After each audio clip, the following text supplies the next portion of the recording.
എൻ്റെ പേര് Suryalajeesh. Welcome to our family. ഇന്നത്തെ നമ്മൾ ടോപ്പിക്ക് നിങ്ങൾക്ക് തമ്പനയിൽ കണ്ടപ്പോൾ തന്നെ മനസ്സിലായി കാണുമല്ലേ. നമ്മുടെ പ്രഗ്നൻസി ടൈമിൽ നമുക്ക് ബാക്ക് പെയിൻ എന്ന് പറയുന്നത് ഇടയ്ക്കിടയ്ക്ക് വരുന്ന ഒരു സംഗതിയാണ്. എന്നാൽ ഈ ബാക്ക് പെയിൻ എന്ത് ചെയ്യണമെന്ന് പറഞ്ഞാൽ നമ്മുടെ ഗൈനക്കിനോട് ചോദിച്ചു കഴിഞ്ഞാൽ ഇപ്പോഴേ ബാക്ക് പെയിൻ വന്നോ, അങ്ങനെയാണെങ്കിൽ ഡെലിവറിക്ക് ശേഷം എന്തായിരിക്കും എന്നായിരിക്കും അവർ ചിലപ്പോൾ തിരിച്ചു ചോദിക്കുക. അല്ലെങ്കിൽ ഒരുപക്ഷെ ശ്രദ്ധിച്ചാൽ മതി എന്നൊക്കെ പറയാറുണ്ട്. എന്നാലും എങ്ങനെ ഈ ബാക്ക് പെയിൻ കുറയ്ക്കാമെന്ന് അധികം ആരും പറഞ്ഞു തരാറില്ല. അങ്ങനെയുള്ളപ്പോൾ നമുക്ക് ബാക്ക് പെയിൻ അവോയ്ഡ് ചെയ്യാൻ വേണ്ടിയിട്ട് നമുക്ക് ചെയ്യാൻ പറ്റുന്ന 5 കാര്യങ്ങളാണ് ഇന്നത്തെ ഈ ഒരു വീഡിയോയിലൂടെ ഞാൻ നിങ്ങളോട് ഷെയർ ചെയ്യാൻ പോകുന്നത്. എനിക്ക് ബാക്ക് പെയിൻ ഉണ്ടായപ്പോൾ ഞാൻ ഡോക്ടറിൻ്റെ അടുത്ത് ചെന്നിരുന്നു. ഡോക്ടർ എനിക്ക് ഭയങ്കര ബാക്ക് പെയിൻ ആണെന്ന് പറഞ്ഞ് ചെന്നു. അപ്പോൾ എനിക്ക് 4ാമത്തെ മാസമായിരുന്നു. അപ്പം ഞാൻ ചോദിച്ചപ്പോൾ എന്നോട് ഡോക്ടർ ഇങ്ങനെയാണ് പറഞ്ഞത്, ഇപ്പോഴേ ബാക്ക് പെയിൻ തുടങ്ങിയോ, അങ്ങനെയാണെങ്കിൽ ഒരു 8-9 മാസം ആകുമ്പോഴത്തേക്ക് എന്തായിരിക്കും അവസ്ഥ, ഇപ്പോഴേ ആർക്കും ഇങ്ങനെ ബാക്ക് പെയിൻ ഒന്നും വരാറില്ല അത്രേ എന്ന് പറഞ്ഞിട്ട് കാര്യമുണ്ട്. എനിക്ക് ബാക്ക് പെയിൻ വന്നു. അപ്പോൾ ഞാൻ എന്ത് കരുതിയെന്ന് വെച്ചാൽ ഞാൻ ഗൂഗിളിലും ഒക്കെ സെർച്ച് ചെയ്ത് എനിക്ക് ബാക്ക് പെയിൻ മാറ്റാൻ വേണ്ടിയിട്ട് ഞാൻ ചില കാര്യങ്ങൾ എൻ്റെ പ്രഗ്നൻസി ടൈമിൽ ശ്രദ്ധിച്ചിരുന്നു. ഞാൻ ശ്രദ്ധിച്ച ആ 5 കാര്യങ്ങളാണ് ഞാൻ ഇന്നത്തെ ഈ ഒരു വീഡിയോയിലൂടെ ഞാൻ നിങ്ങളോട് ഷെയർ ചെയ്യുന്നത്. ഇതൊരു പക്ഷെ നിങ്ങൾക്ക് അറിയാമായിരിക്കാം, പക്ഷേ നിങ്ങൾ ഇത് വിട്ടുപോകുന്നതായിരിക്കാം. അശ്രദ്ധ കാരണം നിങ്ങൾ ഇതത്ര വലിയ കാര്യമല്ല എന്ന് പറഞ്ഞ് തള്ളിക്കളയുന്ന നിസ്സാരമായിട്ടുള്ള ചില കാര്യങ്ങളാണ് ഇന്നത്തെ ഈ ഒരു വീഡിയോയിലൂടെ ഞാൻ നിങ്ങളോട് ഷെയർ ചെയ്യുന്നത്. അപ്പോൾ നമുക്ക് നമ്മുടെ വീഡിയോയിലേക്ക് പോയാലോ. അതിനു മുന്നേ നിങ്ങൾ ആരെങ്കിലും ആദ്യമായിട്ടാണ് നമ്മളുടെ ഈ ചാനൽ കാണുന്നതെങ്കിൽ ഒന്ന് സബ്സ്ക്രൈബ് ചെയ്യില്ലേ, അതിനിപ്പോഴത്തെ ഒരു ബെല്ലൈക്കൻ കാണുന്നില്ലേ, അതും കൂടി ഒന്ന് പ്രസ് ചെയ്താൽ ഞാൻ എപ്പോൾ വീഡിയോ അപ്ലോഡ് ചെയ്താലും അപ്പോൾ തന്നെ നിങ്ങൾക്കത് കാണാനായിട്ട് പറ്റും.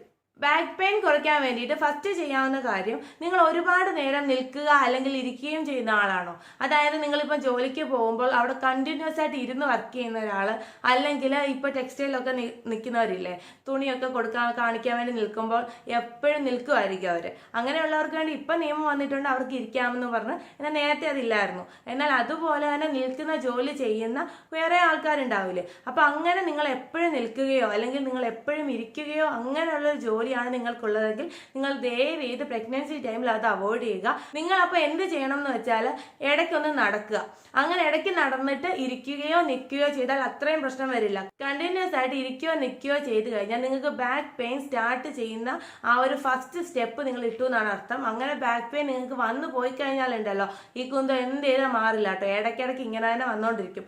ഒരു വട്ടം ഇങ്ങനെ കണ്ടിന്യൂസ് ആയിട്ട് ഇരുന്ന് അല്ലെങ്കിൽ കണ്ടിന്യൂസ് ആയിട്ട് നിന്ന് നിങ്ങൾക്ക് ബാക്ക് പെയിൻ സ്റ്റാർട്ടായി പോയെങ്കിൽ നിങ്ങൾ നെക്സ്റ്റ് ഡേയും അത് തന്നെ അങ്ങനെ തന്നെ നിൽക്കുകയാണെങ്കിൽ 2ാമത്തെ ദിവസം നിങ്ങൾക്ക് ബാക്ക് പെയിൻ വരും. ആദ്യത്തെ പോലത്തെ ആയിരിക്കില്ല കേട്ടോ. ഓരോ ദിവസം കൂടുമ്പോഴും ഈ ഒരു ബാക്ക് പെയിൻ്റെ ആ ഒരു അളവ്, നമുക്ക് തോന്നുന്ന ആ ഒരു വേദന കൂടിക്കൊണ്ടിരിക്കാൻ സാധ്യതയുണ്ട്. അതുകൊണ്ട് തന്നെ നിങ്ങൾ ഇരിക്കുക അല്ലെങ്കിൽ നിൽക്കുക, ഇത് രണ്ടും കണ്ടിന്യൂസ് ആയിട്ട് ചെയ്യുന്ന ഒരാളാണെങ്കിൽ ദയവ് ചെയ്ത് ഇപ്പോൾ അത് സ്റ്റോപ്പ് ചെയ്യാൻ നിങ്ങൾക്ക് പറ്റുന്നില്ല, നിങ്ങളുടെ ജോലിയാണ് അത് എങ്കിൽ നിങ്ങൾ ദയവ് ചെയ്ത് ഇടയ്ക്കിടയ്ക്കിങ്ങനെ നടക്കുക. കണ്ടിന്യൂസ് ആയിട്ട് ഇത് ചെയ്യാതിരിക്കുക. ബാക്ക് പെയിൻ നമുക്ക് നല്ല പോലെ കുറയ്ക്കാനായിട്ട് പറ്റും. സ്റ്റാർട്ട് ചെയ്ത് കഴിഞ്ഞിട്ട് അതിനെ ട്രീറ്റ് ചെയ്യുന്നേക്കാൾ നല്ലത് സ്റ്റാർട്ട് ആവാതെ വരാതെ നോക്കുന്നതല്ലേ ഏറ്റവും നല്ലത്. എൻ്റെ കാര്യമെന്ന് പറഞ്ഞാൽ സ്റ്റാർട്ടായി നല്ലപോലെ ബാക്ക് പെയിൻ എടുത്തിട്ടാണ് ഞാൻ ഇത് എങ്ങനെ മാറ്റാമെന്ന് ചിന്തിച്ചത്. അതുകൊണ്ട് തന്നെ എനിക്ക് പണിപെടേണ്ടി വന്നു. എനിക്ക് ഡെലിവറി തീരുന്ന വരെ എനിക്ക് ബാക്ക് പെയിൻ ഉണ്ടായിരുന്നു.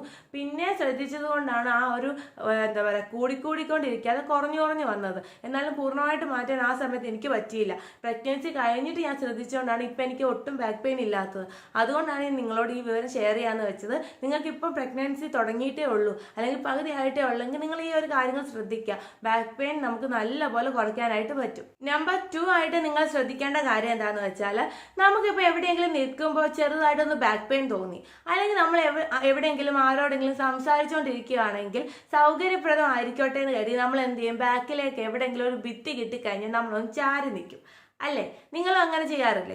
അപ്പോൾ അങ്ങനെ ഒരു ശീലം നിങ്ങൾക്കുണ്ടെങ്കിൽ അതൊന്ന് ദയവ് ചെയ്ത് മാറ്റുക.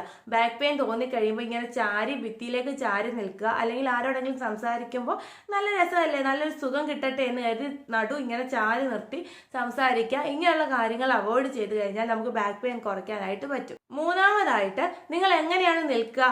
നമ്മൾ നോർമലി മിക്കവരും കാണിക്കുന്നതാണ്, നമ്മൾ നോർമലി നല്ലപോലെ നിൽക്കുക എന്ന് പറയുന്നത് ഇങ്ങനെ ഒരു V ഷേപ്പിൽ കാല് വെച്ച് നിൽക്കുകയാണ് അല്ലേ.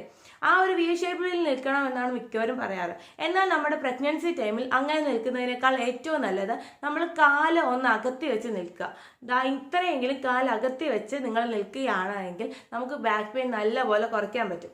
അതായത് നടു നിവർത്തി കാലിത്തിരി അകത്തി നമ്മൾ നിൽക്കുകയാണെങ്കിൽ നമുക്ക് ബാക്ക് പെയിൻ കുറയ്ക്കാൻ പറ്റും, തീർച്ചയായിട്ടും പറ്റും. എവിടെയെങ്കിലും ഇരിക്കുമ്പോഴോ അല്ലെങ്കിൽ നിൽക്കുമ്പോഴോ അല്ലെങ്കിൽ കാലെപ്പോഴും അടുപ്പിച്ച് വെക്കുന്ന ഒരാളായിരുന്നു. അത് മാറ്റിയപ്പോൾ എനിക്ക് നല്ലപോലെ ബാക്ക് പെയിന് കുറയാനും സാധിച്ചിട്ടുണ്ട്. പിന്നെ നിങ്ങൾ ഇരിക്കുമ്പോൾ കാല് താഴേക്കിട്ട് ഇരിക്കില്ലേ, ഇരിക്കുമ്പോൾ ചെയ്യേണ്ട കാര്യം എന്ന് വെച്ചാൽ കാല് ഇടയ്ക്കിടയ്ക്ക് അനക്കി കൊടുക്കുക. അതായത് നമ്മൾ കാല് ഇരിക്കുമ്പോഴും ഇത്രയും അകത്തി വെച്ചിട്ട് നമ്മൾ ഇരിക്കുമ്പോൾ തറയിൽ മുട്ടിയല്ലേ നമ്മൾ ഇരിക്കുക, നിലത്ത് മുട്ടിയല്ലേ, അപ്പോൾ കാല് എന്ത് ചെയ്യണമെന്ന് വെച്ചാൽ ഇടയ്ക്കിടയ്ക്ക് ഇതാ ഇങ്ങനെ അനക്കി കൊടുക്കുക. കാല് ജസ്റ്റ് ഒരു വേവ് പോണ പോലെ നമ്മൾ അനക്കി കൊടുത്തു കഴിഞ്ഞാൽ നമുക്ക് നല്ലപോലെ ബാക്ക് പെയിൻ റിലീസ് ആക്കാനായിട്ട് പറ്റും. കാരണം ഒന്നാമത്തെ കാര്യം നമ്മൾ ഇരിക്കുകയായിരിക്കും, എന്തെങ്കിലും ചാരിയൊക്കെ ഇരിക്കണ്ടേ, അങ്ങനെ ഇരിക്കുമ്പോഴും കാലൊന്ന് സപ്പോർട്ട് ചെയ്ത് നമ്മുടെ ബോഡിക്ക് നിന്ന് കൊടുത്തു കഴിഞ്ഞാൽ തന്നെ നമുക്ക് ബാക്ക് പെയിൻ കുറയ്ക്കാനായിട്ട് പറ്റും. നാലാമതായിട്ട് നിങ്ങളിപ്പോൾ ഇരിക്കുകയാണ് എങ്കിൽ ഒരു പില്ലോയുടെ അല്ലെങ്കിൽ ഒരു ചെറിയ കുഷ്യന്റെ സപ്പോർട്ട് നിങ്ങളുടെ ബാക്ക് സൈഡിൽ കൊടുത്തിട്ട് ഇരിക്കാൻ ശ്രദ്ധിക്കുക. അത് മാത്രമല്ല, നിങ്ങൾ ഇരുന്നിട്ട് എഴുന്നേൽക്കും അല്ലെങ്കിൽ നിങ്ങൾ നിന്നിട്ട് ഇരിക്കില്ലേ, അങ്ങനെ നിങ്ങൾ ഇരിക്കുന്ന പൊസിഷനിലേക്ക് വരിക അല്ലെങ്കിൽ ഇരുന്നിട്ട് എണ്ണീക്കുന്ന പൊസിഷനിലേക്ക് പോവുക. അങ്ങനെയാണ് എങ്കിൽ എവിടെയെങ്കിലും പിടിച്ചിട്ട് നിങ്ങൾ എണ്ണീക്കുക.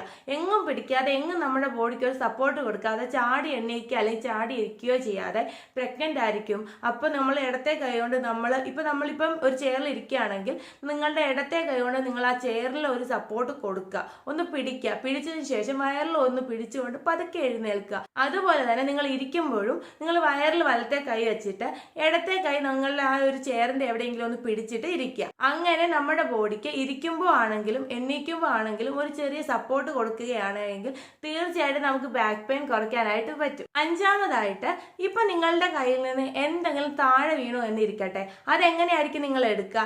കുനിഞ്ഞ ഉടനെ അങ്ങ് എടുക്കുമോ? അങ്ങനെ ചെയ്യരുത് കേട്ടോ. അതെന്താണ് നമ്മൾ ചെയ്യേണ്ടതെന്ന് വെച്ചാൽ നിങ്ങൾ എന്ത് ചെയ്യണം, നമ്മുടെ കയ്യിൽ നിന്ന് എന്തെങ്കിലും താഴെ വീണോ, അതായത് നിങ്ങളിപ്പോൾ തുണി നനച്ച് അത് ഉണങ്ങി കഴിയുമ്പോൾ അത് എടുക്കാൻ വേണ്ടി പോകില്ലേ, അത് എടുത്തതിന് ശേഷം നമ്മൾ നടന്ന് നമ്മുടെ റൂമിലേക്ക് പോകുമ്പോൾ ഒരു തുണി കഷ്ണം താഴെ വീണെങ്കിൽ നമ്മൾ അത് എടുക്കാൻ വേണ്ടി എന്ത് ചെയ്യും, ആ തുണി കയ്യിൽ പിടിച്ചിട്ട് കുനിഞ്ഞത് എടുക്കാനൊന്നും നിങ്ങൾ ദയവ് ചെയ്ത് നിൽക്കരുത്. അപ്പോൾ നിങ്ങൾ എന്ത് ചെയ്യണം എന്ന് വെച്ചാൽ നടു നിവർത്തി നിന്നുകൊണ്ട് തന്നെ ഒന്ന് ചെറുതായിട്ട് ഇരിക്കുക. അങ്ങനെ ഇരുന്നിട്ട് ആ തുണി നിലത്തു നിന്ന് എടുത്തിട്ട് വീണ്ടും എഴുന്നേൽക്കുക. അപ്പോൾ നിങ്ങൾ ശ്രദ്ധിക്കേണ്ട കാര്യം, നമ്മളുടെ നടു കുനിച്ച് അല്ലെങ്കിൽ വയറ് താഴേക്ക് അമർത്തിക്കൊണ്ട് നമ്മൾ ഒരിക്കലും കുനിഞ്ഞ് ആ തുണി എടുക്കാതിരിക്കുക. അങ്ങനെ ഈ പ്രഗ്നൻസി ടൈമിൽ ചെയ്താൽ നമുക്ക് ബാക്ക് പെയിൻ വരാനായിട്ട് അത് കാരണമാകും. കാരണം പണ്ട് പറയുന്ന ഒരു ഏർപ്പാടാണ് നോർമൽ ഡെലിവറി നടക്കണമെങ്കിൽ നന്നായിട്ട് മുറ്റം അടിച്ചോളാൻ. എന്നാൽ ഇപ്പോൾ ഒരു ഡോക്ടേഴ്സും അങ്ങനെ പറയില്ല. കാരണം ഇങ്ങനെ കുനിഞ്ഞു നിന്ന് നടു കുനിച്ച് നിർത്തിയിട്ട് നമ്മൾ ഈ മുറ്റം ഇങ്ങനെ അടിച്ചുകൊണ്ടിരുന്നാൽ നോർമൽ ഡെലിവറിക്ക് അത് സഹായിക്കുമെന്ന് ഇപ്പം ആരും പറയാറില്ല. കാരണം അത് നടക്കുന്ന കാര്യമില്ല. അങ്ങനെ അത് നോർമൽ ഡെലിവറിക്ക് ഒട്ടും തന്നെ സഹായിക്കാറില്ല ഈ ഒരു മുറ്റം അടിക്കുക എന്ന് പറയുന്നത്. അതുകൊണ്ട് തന്നെ നമുക്ക് അവിടെ ബാക്ക് പെയിൻ വരും എന്നൊരു കാര്യം മാത്രമേ സംഭവിക്കാറുള്ളൂ. അതുകൊണ്ട് തന്നെ നിങ്ങൾ ഇങ്ങനെ തുണി അല്ലെങ്കിൽ എന്തുമാവട്ടെ നിങ്ങളുടെ കയ്യിൽ നിന്ന് അബദ്ധവശാൽ ഇപ്പം എന്തെങ്കിലും ഒന്ന് താഴെ പോയെങ്കിൽ ദയവ് ചെയ്തത് ഉടനെ തന്നെ കുനിഞ്ഞെടുക്കാതെ ഒന്ന് നിലത്തേക്ക് ഒന്ന് മുട്ടുമടക്കി ഇരിക്കുക. മുട്ടുമടക്കി ഇരുന്നതിന് ശേഷം നിങ്ങളത് എടുക്കുക. ഇപ്പോൾ ഒരു എക്സാമ്പിൾ കൂടെ പറഞ്ഞു കഴിഞ്ഞാൽ, ഇപ്പോൾ ഫ്രണ്ട് ഡോർ ഓപ്പൺ ആയിട്ടുള്ള വാഷിംഗ് മെഷീനാണ് നിങ്ങളുടെ വീട്ടിലുള്ളതെങ്കിൽ നമുക്ക് കുനിഞ്ഞ് ആ വാഷിംഗ് മെഷീൻ്റെ ഉള്ളിലേക്ക് തുണി ഇടാനും അതുപോലെ തുണിയെല്ലാം നനച്ച് കഴിഞ്ഞിട്ട് അത് വാഷിംഗ് മെഷീൻ്റെ ഉള്ളിൽ നിന്ന് എടുക്കുകയും വേണ്ടേ. അപ്പോൾ നിങ്ങൾ ഒരു കാര്യം ശ്രദ്ധിക്കേണ്ട എന്താണെന്ന് വെച്ചാൽ, നിങ്ങൾക്ക് തുണി അതിലേക്ക് ഇടണമെങ്കിൽ നിങ്ങൾ വാഷിംഗ് മെഷീൻ്റെ ആ ഫ്രണ്ട് ഡോർ ഓപ്പൺ ചെയ്തിട്ട് അവിടെ മുട്ട് മടക്കി ഇരിക്കുക. എന്നിട്ട് നിങ്ങൾക്ക് നനയ്ക്കാനുള്ള തുണി മൊത്തം ആ വാഷിംഗ് മെഷീൻ്റെ ഉള്ളിലേക്ക് ഇടുക. അതിനുശേഷം എഴുന്നേറ്റിന് അത് ഓൺ ചെയ്ത് നിങ്ങൾക്ക് വർക്ക് ചെയ്യിക്കാം. ഇനി തുണി മുഴുവൻ നരച്ച് കഴിഞ്ഞ് അത് ഉണക്കി കഴിഞ്ഞ് നമുക്ക് വാഷിംഗ് മെഷീൻ്റെ ഉള്ളിൽ നിന്ന് എടുക്കണ്ടേ. അപ്പോൾ നമ്മളൊരു ബക്കറ്റുമായിട്ട് ചെല്ലും. ബക്കറ്റ് അതിൻ്റെ വാഷിംഗ് മെഷീൻ്റെ ഫ്രണ്ടിൽ വെച്ചിട്ട് മുട്ട് മടക്കി നിങ്ങൾ അതിൻ്റെ ഫ്രണ്ടിൽ ഇരിക്കുക. അങ്ങനെ ഇരുന്നതിന് ശേഷം ആ ഒരു തുണി ഉണക്കി വാഷിംഗ് മെഷീനിൽ നിന്ന് കിട്ടുന്ന ആ ഒരു തുണി എന്ന് പറയുന്നത് എല്ലാം എടുത്ത് ബക്കറ്റിലേക്ക് വെച്ചതിന് ശേഷം ബക്കറ്റ് പൊക്കി നേരെ എഴുന്നേൽക്കാനോ അല്ലെങ്കിൽ കുനിഞ്ഞ് ആ ബക്കറ്റ് എടുക്കാനോ ശ്രമിക്കാതിരിക്കുക. അതായത് നിങ്ങളിപ്പം മുട്ടുമടക്കിയല്ലേ ഇരിക്കുന്നത് ആ തുണി എടുക്കാൻ വേണ്ടിയിട്ട്. എന്നിട്ട് നിങ്ങൾ ശ്രദ്ധിക്കേണ്ടത്, ആ ഒരു വാഷിംഗ് മെഷീൻ്റെ അടുത്ത് ഒരു ചെറിയ സ്റ്റൂള് കൊണ്ടുവെക്കുക. ആ ഒരു സ്റ്റൂളിന്മേലേക്ക് ആ ബക്കറ്റ് പൊക്കി വെക്കുക. അതായത് ബക്കറ്റ് നിറയെ ഇപ്പോൾ തുണിയാണ്, ബക്കറ്റിന് നല്ല വെയിറ്റ് ഉണ്ട്. അപ്പോൾ ആ ഒരു ബക്കറ്റ് ഒരു സ്റ്റൂളിന്മേലേക്ക് പൊക്കി വെച്ചതിന് ശേഷം മുട്ടുമടങ്ങിയിരിക്കുന്ന നിങ്ങൾ എഴുന്നേറ്റിട്ട് ആ ബക്കറ്റ് പൊക്കിയെടുക്കുക. അപ്പം നമുക്ക് അത്രയും കുനിയേണ്ട ആവശ്യം അവിടെ വരുന്നില്ല. അതുകൊണ്ട് തന്നെ നമുക്ക് സുഖമായിട്ട് ബക്കറ്റ് എടുക്കാനും നടന്നു പോകാനായിട്ടും പറ്റും. ബാക്ക് പെയിൻ എടുക്കും എന്നൊരു പേടി വേണ്ട. അതല്ല, നിങ്ങൾ ആ നിലത്ത് നമ്മൾ തുണിയിട്ട് വെച്ചിരിക്കുന്ന ബക്കറ്റ് കുനിഞ്ഞങ്ങ് എടുക്കുകയാണെങ്കിൽ, അങ്ങനെ ഒന്ന് കുനിഞ്ഞാൽ തന്നെ നമുക്ക് ബാക്ക് പെയിൻ അവിടെ സ്റ്റാർട്ട് ആവാം. അതുകൊണ്ട് ഈ ഒരു കാര്യം നിങ്ങൾ തീർച്ചയായിട്ടും ശ്രദ്ധിക്കുക. കാരണം എല്ലാ വീട്ടമ്മമാരും തുണി നനയ്ക്കാറുള്ളതാണ്, എല്ലാവരും ഇങ്ങനെ ബക്കറ്റ് ചുവന്നുകൊണ്ട് നടക്കാറുള്ളതാണ്. അതുകൊണ്ടാണ് എക്സാമ്പിൾ ആയിട്ട് ഞാൻ ഇത് തന്നെ പറഞ്ഞത്. ഈ ഒരു വീഡിയോ നിങ്ങൾക്ക് ഹെൽപ്ഫുൾ ആവുമെന്നാണ് ഞാൻ വിചാരിക്കുക. അങ്ങനെയാണ് നിങ്ങൾക്ക് ഈ ഒരു വീഡിയോ ഇഷ്ടപ്പെട്ടെങ്കിൽ ലൈക്ക് ചെയ്യുക. നിങ്ങൾ ആരെങ്കിലും ആദ്യമായിട്ടാണ് നമ്മളുടെ ഈ ചാനൽ കാണുന്നതെങ്കിൽ ഒന്ന് സബ്സ്ക്രൈബ് ചെയ്യില്ലേ, അതിനിപ്പത്തുള്ള കുഞ്ഞ് ബെല്ലൈക്കൺ അല്ലേ, അതും കൂടി ഒന്ന് പ്രസ് ചെയ്താൽ ഞാൻ എപ്പോൾ വീഡിയോ അപ്ലോഡ് ചെയ്താലും അപ്പം തന്നെ നിങ്ങൾക്കത് കാണാനായിട്ട് പറ്റും.